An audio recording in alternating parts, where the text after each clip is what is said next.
Hello mga Tarot Loves! Welcome sa Rensoul Tarot Channel, ang inyong lingguhang gabay mula sa baraha.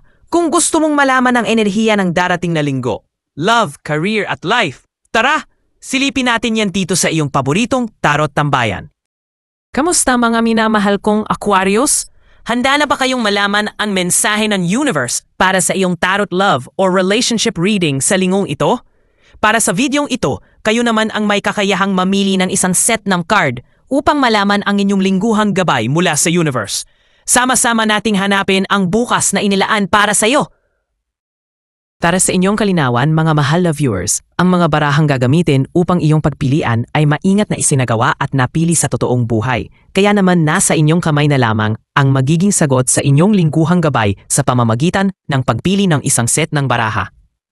Bago ka pumili ng baraha, huminga ka muna ng malalim. I-relax ang iyong isipan at damdamin. I-focus ang atensyon mo sa tanong, intensyon o bagay na gusto mong malinawan. Tandaan, hindi panghuhula ang tarot.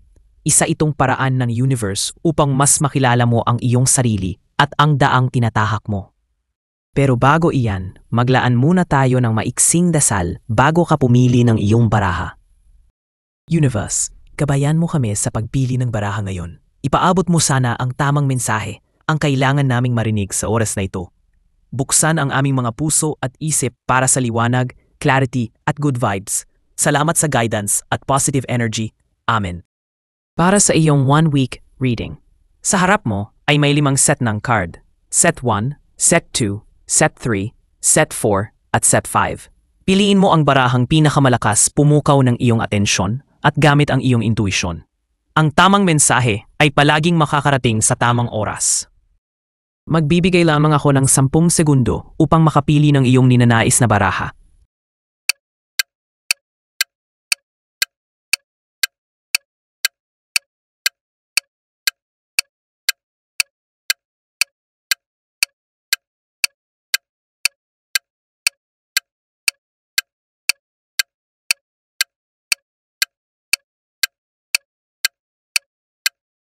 Mula sa puntong ito ay marahil nakapili ka na ng iyong gabay para sa mga araw na ito. Tara, simulan na natin ang iyong reading. Para sa mga pumili ng set number 1, ang iyong napili ay Justice, 8 of Wands, The Lovers. Ngayong June 8 hanggang June 14, 2025 Aquarius, ang hatid ni Justice sa iyong love life ay simula ng emosyonal na buhos. Ang linggong ito ay puno ng bagong emosyon. Pwedeng may bagong taong dadating na magpapakilig sa'yo o kaya naman, kung may partner ka na, parang biglang bumalik ang kilig niyong dalawa. May pagbubukas ng damdamin, may aamin, may maglalakas loob, at may matutunaw sa ngiti. Kung single ka, ready ka na ulit magmahal, usong handang tumaya. May posibilidad ng bagong kilig mula sa taong hindi mo inaasahan. Kung in a relationship, may pag-uusap na mas malalim. Maaaring may proposal o simpleng I love you na galing sa puso. Parang panibagong simula. Sabi naman ni 8 of Wands sa'yo, Aquarius, wish fulfilled, baka ikaw na yon. Ito ang tinatawag na wish card. Kaya kung may matagal ka ng dasal tungkol sa pag-ibig, this could be the week it starts to manifest.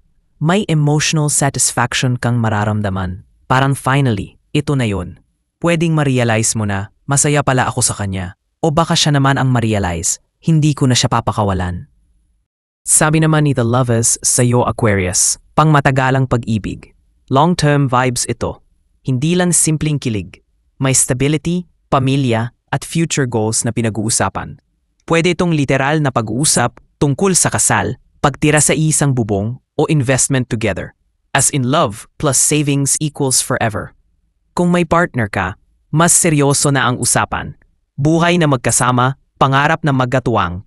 Kung single ka, ang taong paparating ay hindi lang fling. May potensyal na pangmatagalan. Sa kabuuan, Aquarius, ang iyong love life na yung June 8 hanggang June 14, 2025. Kapag tumibok ang puso, huwag mong takutin. Damdamin yan, hindi logic exam. Magtiwala ka, Aquarius. Ang emosyon ay hindi kahinaan. Ngayong linggo, ito ang magdadala sa iyo sa tamang direksyon. Huwag mong sayangin ang pagkakataon na maging masaya. Para naman sa mga pumili ng set number 2, ang iyong napili ay King of Pentacles, the Sun, The Hermit. Ngayong June 8 hanggang June 14, 2025, Aquarius, ang hatid ni King of Pentacles sa iyong love life ay may lalabas o darating sa iyong mundo na very seryoso sa buhay. Either ikaw ito na handa nang mag-invest sa isang stable na relasyon o may isang taong papasok na parang walking BDO. We find ways to love you right. Pwedeng earth sign o may traits ng pagiging provider, protector at planner. Sabi naman ni The Sun sa'yo, Aquarius, boom! Instant spark. May kilig vibes, masayang pag-uusap at banding na parang wala kayong ibang tao sa mundo. Kung may relasyon ka na, mas magiging malalim at masaya ang connection nyo. Kung single ka, may potential for a joyful new connection pero only if you're open to it. Sabi naman ni The Hermit sa'yo, Aquarius. Pero teka lang, biglang pasok si The Hermit. Nako, may moment na kailangan mong mag-reflect. Posibleng mapaisip ka kung totoo ba itong nararamdaman mo, kung handa ka na ba, or kung may kailangan ka munang ayusin sa sarili mo bago tumalon sa pag-ibig. Hindi ito bad sign, ito ay growth mode activated. Sa kabuuan, Aquarius, ang iyong love life na yung June 8 hanggang June 14, 2025. Kung nasa relasyon ka, stability at happiness ang theme. Pero baka may usapang seryoso na kailangan pag-isipan mag-isa. Career, commitment, or future plans. Kung single ka, may potential na koneksyon na masaya at promising. Pero huwag kalimutang i-check ang sariling readiness. Hindi lahat ng kilig ay forever agad. Tama lang na magmahal, pero mas tama na siguraduhin mong buo ka muna bago mo ibuhos ang lahat. Ilang araw ng refleksyon, konting self-check, at magiging malinaw sa iyo kung sino o ano ang tunay na liwanag sa love life mo. Para naman sa mga pumili ng set number 3, ang iyong napili ay Justice, 2 of Pentacles, 8 of Cups. Ngayong June 8 hanggang June 14, 2025, Aquarius, ang hatid ni Justice sa iyong love life ay ang timbang ng damdamin. May tanong na bumabagabag sa iyo, Aquarius. Fair ba siya sa iyo? Fair ka ba sa kanya? Panahon na para timbangin kung sino ang mas nagbibigay at kung sino ang mas umaasa. Kung may kulang sa relasyon mo ngayon, huwag mo na itong i-justify. Gamitin mo ang utak mo. Oo, pati sa pag-ibig. Sabi naman ni 2 of Pentacles sa'yo, Aquarius, busy ka ba o pinapabayaan mo lang talaga siya? O siya ang laging may ginagawa pero biglang online sa social media? May juggling act na nangyayari dito at hindi lang ito tungkol sa schedule, pati sa priorities. Magkausap pa ba kayo sa parehong frequency o para na lang kayong dalawang DJ sa magkaibang radyo? Sabi naman ni 8 of Cups sa'yo, Aquarius, eto na, ang damdaming matagal mo nang kinikimkim. Yung pagod, yung lungkot, yung parang hindi na to sapat. Hindi madaling talikuran ang isang taong minahal mo, pero minsan ang tunay na pagmamahal ay ang paglalakad paalis. Hindi dahil ayaw mo na, kundi dahil deserve mong hanapin ang mas makabuluhang koneksyon. Sa kabuuan, Aquarius, ang iyong love life na yung June 8 hanggang June 14, 2025. Kung single ka, huwag mong takasan ang emotional baggage. I-process mo muna bago tumalon sa bago. Kung nasa relasyon ka, humanda sa matinding pag-uusap. Maaaring ito ang turning point, ayusin o iwan. Kung nagmo-move on ka na, good job. You're walking toward peace, hindi palayo sa love. Hindi lahat ng may timbang, tama. At hindi lahat ng umaalis, talo. Para naman sa mga pumili ng set number 4, ang iyong napili ay 5 of Swords, Ace of Pentacles, 6 of Swords.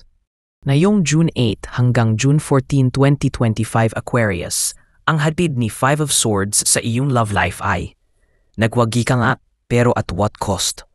Ngayong linggo, may tensyon sa love life mo.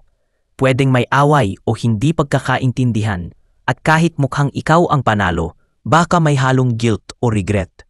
Baka nakuha mo nga ang gusto mo, pero napalayo naman ang loob ng mahal mo. Ingat sa mga salitang bibitawan. Minsan hindi na ito mababawi. Sabi naman ni Ace of Pentacles sa'yo, Aquarius, bagong simula, bagong offer. Pero huwag malungkot, may potential para sa fresh start.